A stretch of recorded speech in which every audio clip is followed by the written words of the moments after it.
Welcome, dear boys. Today, let us learn the first chapter of Class 7 History. The name of the today's topic is Tracing Changes Through 1,000 Years. That means we are going to study about the changes which took place in the last 1,000 years. That is the last 750 years, which is 750 CE and 1750 CE. CE means Common Era, boys. What are changes took place in this period? We are going to discuss in this very chapter. So, why we are studying what are the changes took place in that period? Its reason is that in class 6 we had studied about the ancient India. That is, we have learned approximately up to 750 CE. After that, now in class 7, we are going to study about medieval India, that is 750 to 1750 CE.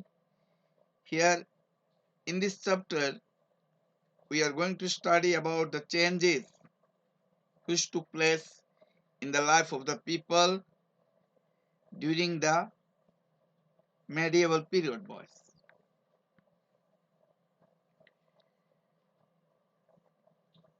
Take a look at map 1 and 2.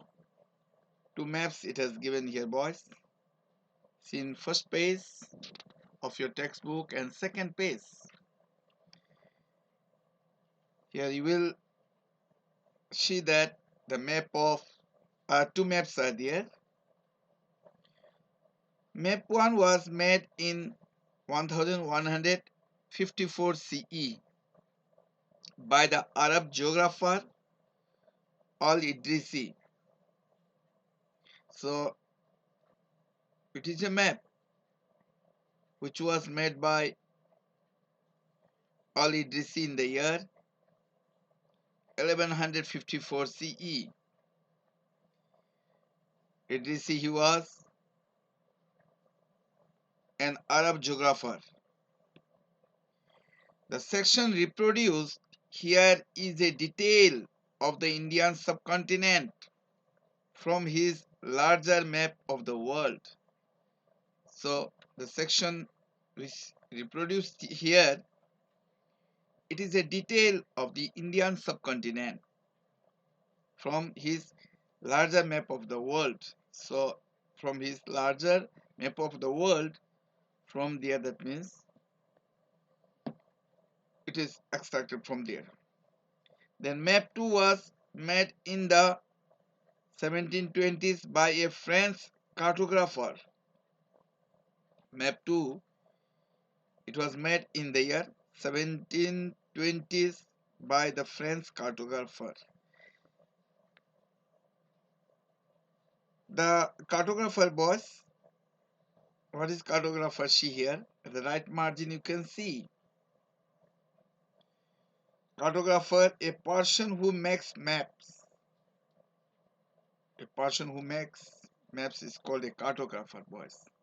Then above this you see map 1, a section of the world map drawn by the geographer Al-Idrisi in the 12th century, showing the Indian subcontinent. There you can see the Indian subcontinent. See above it, here you can see a round figure. It marks Sri Lanka. Okay, the map is inverted, and then downside you see the southern part of India.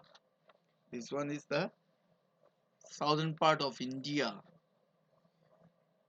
Here the two maps are quite different, even though they are of the same area, but the map, they are quite different, even though they are the same area. In Olidrisi map, South India is where we would expect to find North India, and Sri Lanka is the island at the top, which I have already told you boys. Here Sri Lanka shown at the top. Okay, and then South India is where we would expect to find North India. Place names are marked in Arabic, and there are some well-known names like Kanauj in Uttar Pradesh. Map 2 was made nearly 600 years after Map 1, during which time information about subcontinent had changed considerably. Here boys, place names in the maps, it marked in Arabic language, okay? Arabic language, and there are some well-known names. Well-known names as mentioned there like Kanauj. Kanauj in Uttar Pradesh. It is in Uttar Pradesh. Then map 2 was made nearly 600 years after map 1. So see here the first map, okay, as it was made in the year 1154 CE. After that, after 600 years back, the second map was made, during which time information about the subcontinent had changed considerably. So this is the time, that means after 600 years of first map, at the time what happened, information about the subcontinent of India, a large part of continent, had changed greatly, considerably means greatly. Several changes it took place there. This map seems more familiar to us, and the coastal areas in particular are surprisingly detailed. Here, this map seems more familiar to us, and the coastal areas, you see boys, coastal areas here in particular are surprisingly means unexpectedly, okay, surprisingly unexpectedly detailed. This map was used by European sailors and merchants on their voyages. As European sailors who sailed their ship from their own country to India, so this map was used by them. Those merchants, those great businessmen who started their journeys by ship, so it was used by those European people.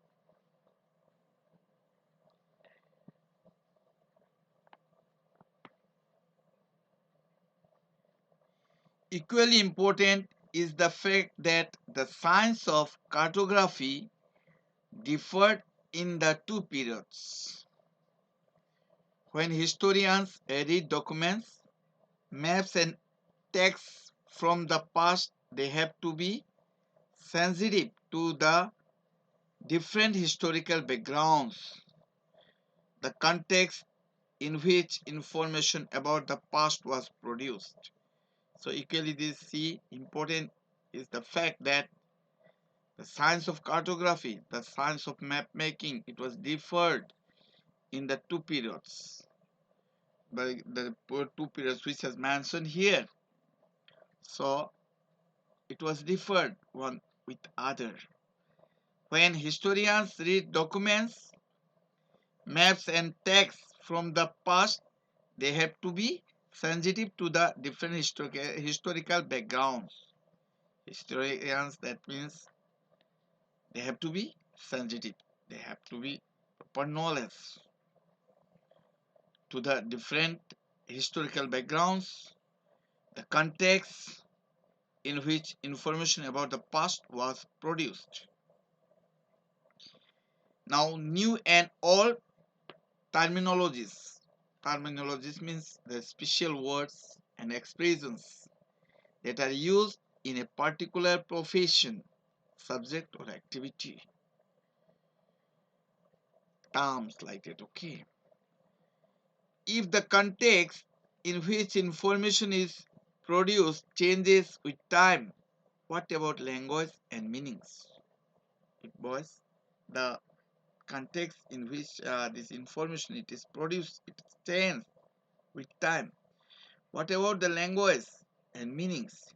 Historical records exist in a variety of languages which have changed considerably over the years. Historical records which exist here in a variety different of languages which have changed in a remarkable way over the years. Medieval Persian, for example, is different from modern Persian. See here, okay, here medieval Persian, they are different from modern Persian. The difference is not just with regard to grammar and vocabulary. The meanings of words also change over time. The difference is just not that with the regard to grammar and vocabulary. Vocabulary means boys all the words in a language, but the meanings of words also change as according to the time over time here. Take the term Hindustan. For example, today we understand it as India. Okay, earlier it was known as Hindustan boys. As example, take the term Hindustan. Today we understand Hindustan as India, the modern nation state.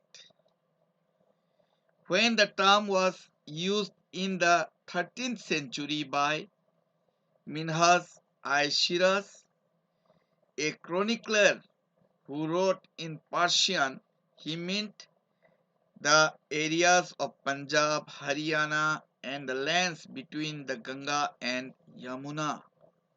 See, when this term, the term that means Hindustan, was used in the 13th century by Minhas I Shiraz, a chronicler who wrote in Persian. It was written in Persian. Chronicler means a person who writes accounts of important or historical events. That is called chronicler. Who wrote in Persian, he meant the areas of Punjab, Haryana, and the lands which is there between the Ganga and Yamuna river. He used the term in a political sense for lands that were a part of the dominions of the Delhi Sultan. So he used the term in political sense for lands which were a part of the dominions. Dominions means the power to rule and control. So who was ruling there? Okay, it was they are part of the dominions of the Delhi Sultan. The areas included in this term shifted with the extent of the Sultanate, but the term never included South India within it. The areas which include in this term, it changed, shifted with the extent of the Sultanate. Sultanate means a state or country governed by the Sultan. Okay, Sultan is a Muslim word. but the term never included South India within it. By contrast, in the early 16th century, Babur used Hindustan to describe the geography. Here, Babur, you see, he used this Hindustan to describe the geography in the 16th century, the fauna and the culture of the inhabitants of the subcontinent. Fauna means animals, the animals and the culture of the of the inhabitants. Inhabitants means who are living there of the subcontinent. As we will see later in the chapter, this was somewhat similar to the way the 14th century poet Amir Khusrau used the word Hind. While the idea of geographical and cultural entity like India did exist, here, as we will see afterward in the chapter, this was somewhat same to the way the 14th century poet Amir Khusrau, okay, Amir Khusrau, Sufi singer, okay, he was a Sufi singer, poet and scholar from India, used the word Hind, while the idea of geographical and cultural entity means being, okay, like India did exist. The term Hindustan did not carry the political and national meanings which we associate with it today. See, the term Hindustan, it did not carry the political and national meanings which we associate with it today. Historians have to be careful about the terms they use because they meant different things in the past. Historians here, they have to be careful about the terms which they use. It is because they mean different things in the past. Take for example a simple term like foreigner. Be attentive boys. Take as an example a simple type like foreigner. It is used today to mean someone who is not an Indian. At present days, if we say a foreigner, it indicates, see, to whom? Someone who is not an Indian. He is identified as foreigner here. In the medieval period, see, now let us see the meaning of this foreigner in the medieval period, boys. In the medieval period, a foreigner was any stranger who appeared, say, in a given village. Someone who was not a part of that society or culture. But you see, during medieval period, a foreigner means it was any stranger. Okay, it was any stranger, any unknown person. You see, or that means any new person who appeared, say, in a given village. Someone who was not part of that society, he is not belonging to that society or culture. Okay, he was known as foreigner. Come on, mark it, and you must understand. Okay, uh, about the foreigner in the medieval period. In Hindi, the term Pardeshi might be used to describe such a person, and in Persian, Aznabi. So, in Hindi language, a foreigner, we know them as Pardeshi. Pardeshi, it is a Hindi language word who came from other country. Might be used to describe such a person, and in Persian language, they are known as Aznabi. The city dweller, okay, city dweller. Dweller means a person who live in a city, okay, in city. A city dweller therefore might have regarded a forest dweller as a foreigner. City dweller, you see, a person who live in a city therefore might have regarded a forest dweller as a foreigner, or those, that means person who are living in the forest, okay, regarded a forest dweller as a foreigner. But two persons living in the same village were not foreigners to each other, but persons means agricultural laborers who were living in the same village. They were not foreigners to each other, even though they may have had different religious or caste backgrounds. Though they may have had different religious, they belongs to different religious or caste backgrounds. That's up to here for today, boys. Thank you all.